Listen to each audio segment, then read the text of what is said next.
Hola, ¿qué tal? Soy Usui. Dune fue escrito por Frank Herbert en 1965, así que este año cumple 59 años ya de su publicación. Anteriormente ya había sido adaptada a la gran pantalla en 1984 y también hicieron una miniserie en el 2000. A pesar de ser una novela de ciencia ficción, no se centra tanto como Star Wars en las guerras y las naves y la del espacio. Se centra más en política, en economía y en religión. Y cómo todo esto influye en un imperio entero, obviamente siempre llevándolos a la guerra. Este primer libro, llamado simplemente Dune, lo dividieron en dos películas. Esta primera llegó como al 60% del libro, más o menos un poquito más de la mitad. Hay cosas que salen en el libro y no salen en la película, que yo les voy a decir que probablemente salga en la segunda película, entonces alerta de spoiler. No me extiendo más.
El primer cambio que vemos al inicio de la película, nos dicen que la especia está en el aire cuando no, está debajo de la arena, así mezclada, como canela. De hecho, huele a canela. La película empieza con una narración del personaje Shani, después ponen un libro film que está viendo Paul y unas cuantas escenas que nos van dando como que el contexto de la historia, qué pasó antes, cómo llegaron hasta allí, el por qué, todo lo ocurrido en el planeta, cómo trabajan los Fremen para los Harkonnen, que el emperador hizo que los Harkonnen se fueran de Arrakis y se lo dieron a los Atreides a cambio de Caladan, que era su planeta natal, cosa que me gustó mucho porque nada de esto sale en el libro. En las primeras páginas nos dan una avalancha de nombres, conceptos, lugares, muchos se explican, muchos no. Tienes que esperar simplemente a que lo expliquen o adivinando con pistas que te van dando. Yo recuerdo que los primeros 3 capítulos me los leí 3 veces y a veces cuando empezaba a entender una cosa me lo volví a empezar a leer. Sí, es un libro que tienes que leer varias veces para entenderlo por completo. Por otro lado, aunque Paul es el personaje principal del libro y está escrito en tercera persona, o sea, hay un narrador que te está contando la historia, Herbert te cambia constantemente la perspectiva de las personas, incluso en una misma página. Primero lo que piensa este, después habla este, se ve lo que piensa. Es una locura. Yo nunca había visto una narración así. Eso sí, su técnica narrativa nos proporciona mucha información que es muy rica pero confusa a veces. Pero al final te gusta porque logras comprender a los personajes, sabes qué piensan y sienten en cada momento, los vas como que siguiendo, tanto los buenos como los malos. ¿Qué tiene de malo? Que elimina gran parte de la tensión dramática. Básicamente te spoilea todo el tiempo lo que va a pasar. Pero claro, yo creo que no le interesó porque en sí el libro va de un muchacho que tiene premoniciones constantemente del futuro y dice, ay, va a pasar tal cosa. Entonces, si ya de por sí tienes esa primicia de que el protagonista constantemente te va a spoilear lo que va a pasar, ¿por qué no también decir lo que piensan las demás personas? También quiero añadir que al principio de cada capítulo hay escritos de la princesa Irulan, que ella también nos spoilea a veces muchas cosas, como lo de la traición, como de cómo habla con Paul en el futuro, cosas así. Pero a veces nos da contexto de lo que vamos a leer. Y sigo extendiéndome. El libro realmente comienza aquí cuando la reverenda madre le hace la prueba del Gom Jabbar a Paul. Otra cosa, en la película nos ponen constantemente escenas de cuando Paul y su madre se comunican con un lenguaje de señas. Esto en el libro no aparece, pero claro, en el libro tú ves todo lo que piensan ambos y como están entrenados como Bene Gesserit, captan cosas que las demás personas no pueden, piensan demasiado rápido, constantemente ven señales en las personas. Las Bene Gesserit Con simplemente ver que una vena se te saltó, o el latido del corazón, o que moviste una mano, ya sabes que estás diciendo mentira o que estás ocultando algo, o simplemente puedes sacarte información. O sea, son muy poderosas. En la película nos adaptan estos pensamientos y razonamientos a simplemente una comunicación, cosa que me pareció muy acertada. En el siguiente capítulo nos llevan a donde está el barón Harkonnen con su sobrino Fade Rautha y Peter, su Mentat. Y ahora vamos a explicar qué son los Mentat. Son personas que se entrenan desde muy chiquitos para pensar con mucha lógica todo lo que les ocurre constantemente alrededor. Pueden hacer cálculos muy rápido, pueden ver diferentes situaciones y cómo sería el mejor camino a seguir, o por ejemplo, si tienen sospechas de algo, saber esta es la persona que están buscando y cosas así. Es tipo un Bene Gesserit, pero más pensando con lógica que como cosas visuales. Aquí el varón le revela su plan. Aquí el varón le revela su plan a su sobrino, que manipuló al emperador, que es básicamente el líder del universo, para que entregase a Arrakis a los Atreides a cambio de Caladan. Nos cuenta que Arrakis es un planeta desértico, pero con melange, la especie más cotizada del universo. Pero el varón realmente quería que estuvieran en Arrakis porque ahí él quería acorralar al duque y poder eliminar a toda su familia. Incluso dice que va a utilizar al doctor de ellos para traicionarlos. Sí, desde el segundo capítulo ya sabemos todo lo que va a pasar. También habla de un plan que tiene de infiltrar un mensaje para que hagan sospechosa a Lady Jessica en vez de al doctor. En la conversación que tienen Paul con Leto, quiero añadir una cosa que no sale en las películas, y es que Leto le confiesa a su hijo que desde niño fue entrenado como Mentat. Entonces ya sabemos que Paul, nuestro protagonista, es tanto Bene Gesserit como Mentat. Vamos, un Ichigo de 1965. Cuando la Shadow Mapes le da a Jessica el cuchillo, nos dicen que está hecho de colmillo de gusano, que ahora realmente no recuerdo si lo mencionan en la película. La conversación que vemos con Paul y el que riega las palmeras en realidad es una conversación entre Jessica y el Dr. Yue, porque él estaba viendo cómo las personas al pasar por las palmeras se le quedaban mirando. Creo que esta conversación es importante porque aquí Jessica descubre que a la mujer de Yue, los Harkonnen, la habían secuestrado y probablemente asesinado. Ahora reeditando el video, estaba pensando, y eso es bueno,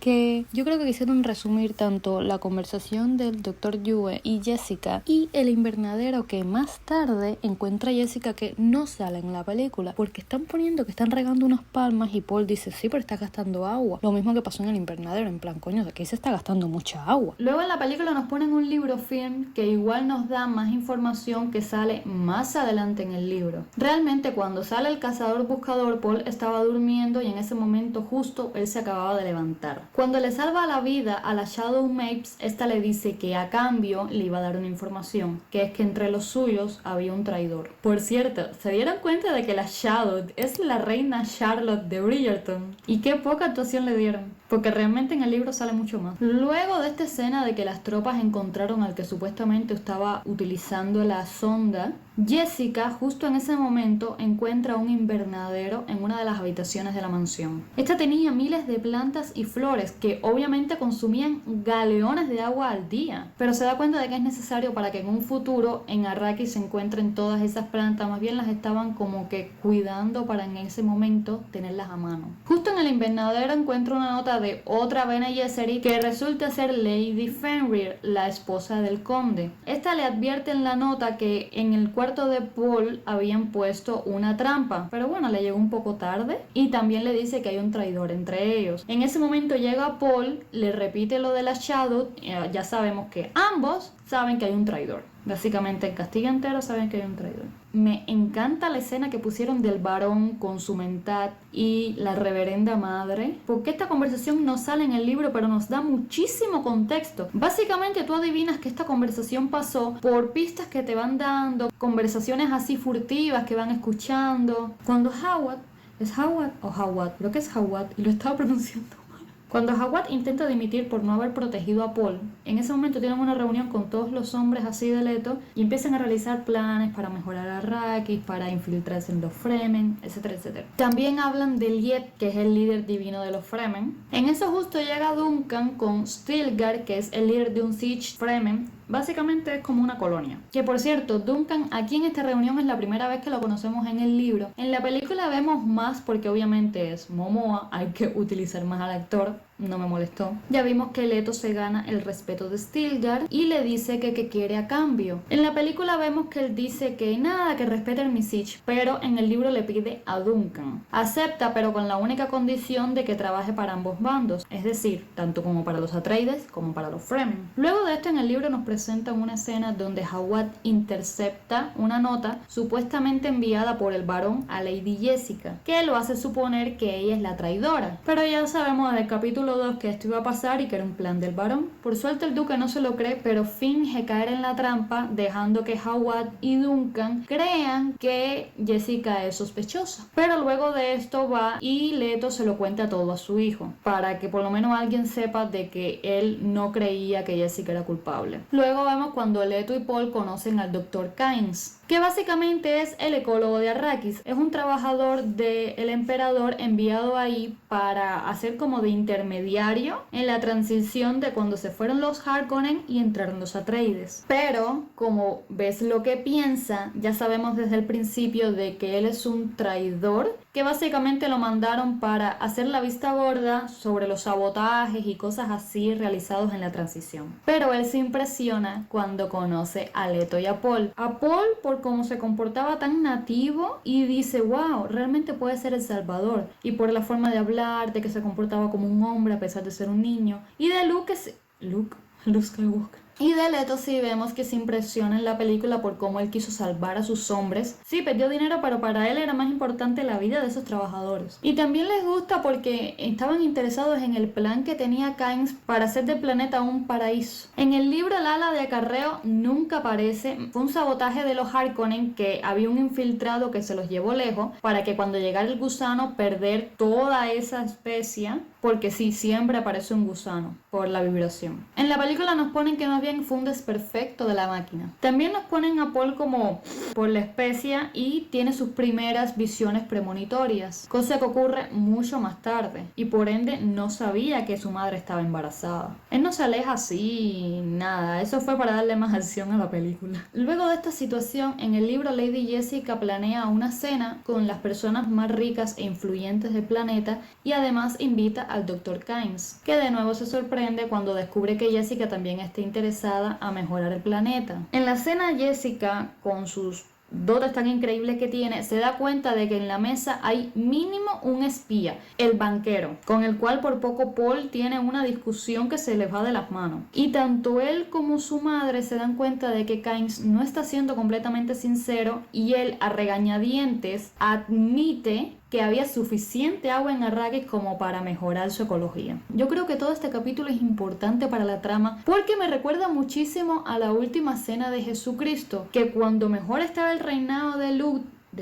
de nuevo, que cuando mejor estaba el reinado de Leto y tenían planes y todo iba a ir súper bien y tú te lees el libro y dices, no, ahí van a mejorar mucho las cosas. Luego de eso ocurre la fatalidad. En la película nos ponen a Peter, el mentat del varón, hablando con los Sardaukar, que es básicamente las tropas del emperador, y no me gustó, y creo que esto es lo único que de verdad me molesta de toda la película, porque no nos dan mucho más contexto que la conversación que vimos con la reverenda, el varón y Peter, y creo que la escena era importante. O sea, todo el dinero que se gastaron en la producción de esa escena se lo hubieran podido gastar en la cena y les hubiera sobrado dinero. No recuerdo si era en esa noche o la noche siguiente. Llega Duncan borracho con una cuba. Jessica lo enfrenta y ahí él se le va la lengua y le dice que ella era sospechosa de ser la espía de los Harkonnen. Jessica, encolerizada, manda a buscar a Jawad, lo confronta y trata de convencerlo de que esté equivocado. En vano, porque él se va todavía sospechando de ella. En el libro nos ponen la escena de cuando secuestran a Jessica y a Paul. Como el varón obviamente no podía acabar con Jessica y Paul por la promesa que le había dado a la reverenda, le dice a Peter, bueno, aquí tienes a Jessica,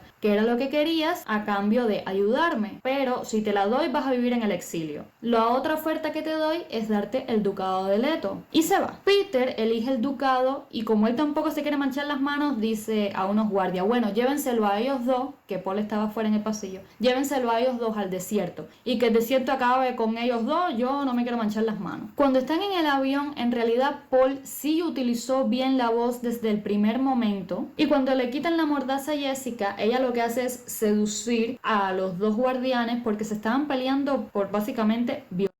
Y en eso hace que uno mate al otro. Y mientras está distrayendo al que quedó, Paul lo mata. En esta escena, en la película ponen a Paul más débil y a Jessica más salvaje, poniendo que fue ella la que acabó con el guardián. Y quiero saber por qué, para darle más protagonismo a ella, ya que en la película no se ve muy bien las habilidades que ella tiene. Aquí en la escena del varón con el duque inmovilizado, Leto no estaba desnudo. Cuando llevan al doctor Yue ante el varón, este manda a Peter a matarlo, no lo hace el mismo. Otro cambio que vemos, que este sí no me gustó, es que en la película el varón le dice, por cierto, tu mujer y tu hijo están muertos. Pero en el libro le dice, ¿dónde están? ¿Dónde están escondidos? Y obviamente el duque no sabe. Es decir, Leto muere sabiendo que su mujer y su hijo estaban a salvo, cosa que en la película no pasó. Cuando pasa lo del gas, el varón escapa a una habitación que estaba detrás, no al techo. Aquí Paul le dice que el duque siempre supo que ella era inocente, cosa que a ella le agradó bien. Y después su inteligencia simplemente aumenta. Lo describen como que subió un peldaño más en su mente. Se vuelve hiperconsciente y se da cuenta que era por las especias que había estado comiendo, que en la película nos presentan que era porque estaba en el aire en la tienda. En ese momento ve miles de futuros posibles que puede discernir gracias a su entrenamiento mental. Y aquí le dice a su madre que va a tener una niña y que va a ser Alia a la del cuchillo o algo de eso. Y aquí una cosa que no sale en la película. Paul le revela a Jessica que son Harkonnen, es decir, Jessica es la hija perdida del varón. Luego de esta escena en el libro nos presentan a Howard, que había entablado un vínculo, vamos a decirlo así, entre sus soldados y unos soldados Fremen, pero lastimosamente no llega muy lejos porque hubo un ataque de los Harkonnen donde acabaron con todos y capturaron a Howard. Luego vemos que Paul y Jessica son encontrados por Duncan y Kynes, los llevan al centro ese ecológico y en la conversación que tiene Paul con Kynes cuando el doctor se demuestra escéptico, que en la película nos ponen que Paul lo convenció diciendo que iba a mejorar a Arrakis, que sí se lo dio en el libro, pero Kynes le dijo, con eso no me vas a comprar, y entonces él le promete lealtad, incluso dando su propia vida. Cuando Paul y Jessica escapan, vemos a Liet en la película ser acuchillado por un Sardaukar y después se los tragó un gusano. En el libro es un poco diferente, más bien lo capturan. Luego el varón, que se dio cuenta de que habían capturado tanto a Kynes como a Hawat, dijo, ok, a Kynes vamos a ponerlo en el desierto, finjamos un accidente, y a Hawat lo quiero de mi bando. Kynes fallece más adelante cuando lo tiran al desierto sin destiltraje y estaba casi deshidratado. De hecho tenía alucinaciones con su padre y ahí vemos el plan que ellos tenían para mejorar a Arrakis. Y también nos cuentan de que el agua que hay debajo de la arena mezclado con la especie forma un tipo de bomba burbuja que sube a la superficie y ahí es cuando se crea la especia. Y esa burbuja cuando estalla es lo que termina con Kynes. Es decir, nos dan un poquito más de detalles de Arrakis y de la especia. Y bueno, ya sabemos desde ahí de que el varón quería a Hawat y que logra cambiarlo de equipo. Aquí, mientras vemos a Jessica y Paul sobrevivir el desierto, ponen a Halleck, o Halleck, sabrá Dios cómo se dirá, que se reúne con el hijo del contrabandista Tuek. Él participó en la cena que dije al principio y también lo matan junto con las Shadow Mapes cuando invadieron la mansión de los Atreides, que creo que se me olvidó mencionarlo. Halleck decide unirse a Tuek y a todos sus contrabandistas con la esperanza de utilizarlos algún día contra los Harkonnen. Ya después todo lo que resta de la película es muy similar al libro. Cuando llegan los Fremen, Jessica demuestra su valía para que la admitan en el Siege, por cierto, que Yami se acomplejó porque Paul le quitara el arma y lo desafiara. Hay un cambio que sí quiero recalcar, que es que en la película ponen que Paul tiene visiones sobre Yamis de que él lo iba a ayudar y cosas así. No ocurre. Como conclusión, decir que sí me gustó la adaptación, lo considero una muy buena adaptación. Las cosas que no me gustaron, la omisión de la cena, el cambio de la especia, sí, que esté en el aire y pues no. Y esto es simplemente el detallito que dije, la conversación del varón con Leto que les dijo que su familia había muerto, cosa que no. Yo creo que ya. Sí, me hubiera gustado que dieran más información sobre Yue, el doctor traidor. Creo que se hubiera entendido un poco más sus intenciones. Y eso es todo. Un beso enorme, deja tu like si te gustó el video. Comenta si estás de acuerdo en alguna escena conmigo o no. Si no has leído el libro y te enteraste de algo por mí, comparte con las personas que hayan visto la película pero la de flojera leer el libro, que en este caso lo entiendo porque la verdad que el libro se las trae. Suscríbete y dale a la campanita para que te avise la próxima vez que suba video. Chao. Ay, ya no me puse anillo.